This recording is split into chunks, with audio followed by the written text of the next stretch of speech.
Peggy 16. Sega.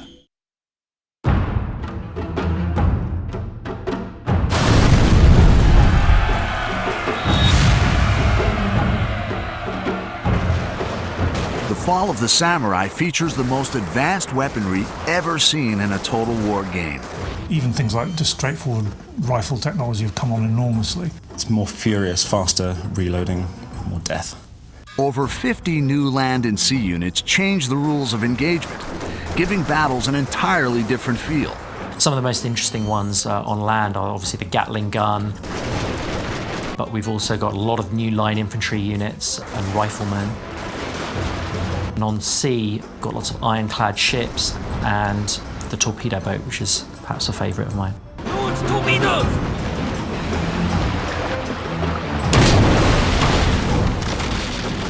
My favourite new ship is definitely the gunboat. You can buy loads of them, get them all together and basically clog their gun ports up with matchwood. It's a fantastic divisionary tactic. Modern ranged units include the Gatling gun and the Behemoth Armstrong gun, directly controllable in the new third-person mode. You can hit a hotkey and drop down to third-person mode on cannons and Gatling guns, which enables you to have direct control over the weapon. You actually follow the cannonball along the battlefield until it actually hits its target.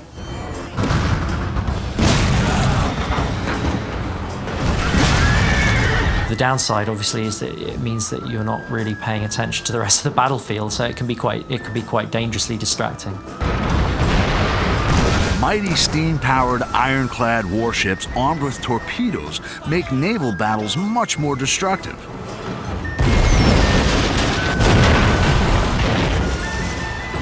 Naval technology went from basically the ancient age of sail to modern warfare, and being able to fire cannons a few hundred meters to being able to fire tens of miles. We've really put a lot of effort into the naval battles. They're the best naval battles we've ever done, I think.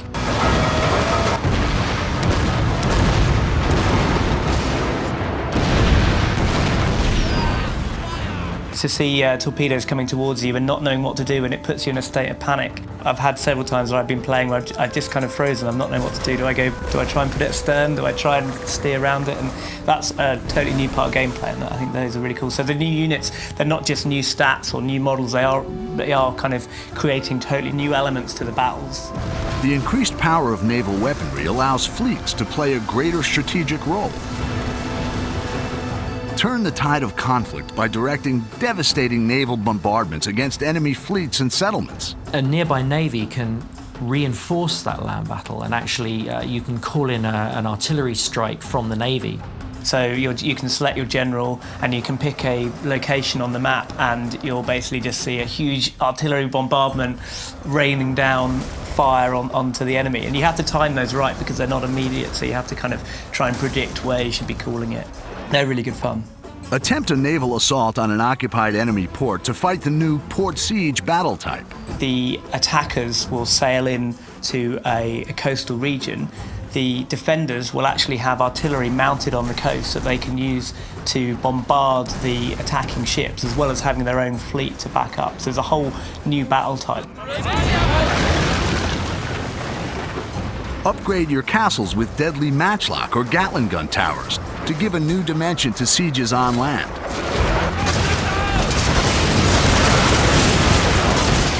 These improvements are all available in the redesigned Avatar Conquest mode, Shogun 2's innovative multiplayer gaming system. So yes, we're bringing in a new Fall of the Samurai avatar, and you'll get a whole 19th century specific skill tree with that.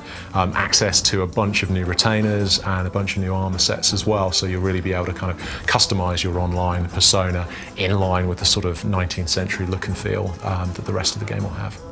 Featuring an expanded 19th century Conquest map, new retainers and upgrades for your avatar, multiplayer returns to Total War bigger and better than ever.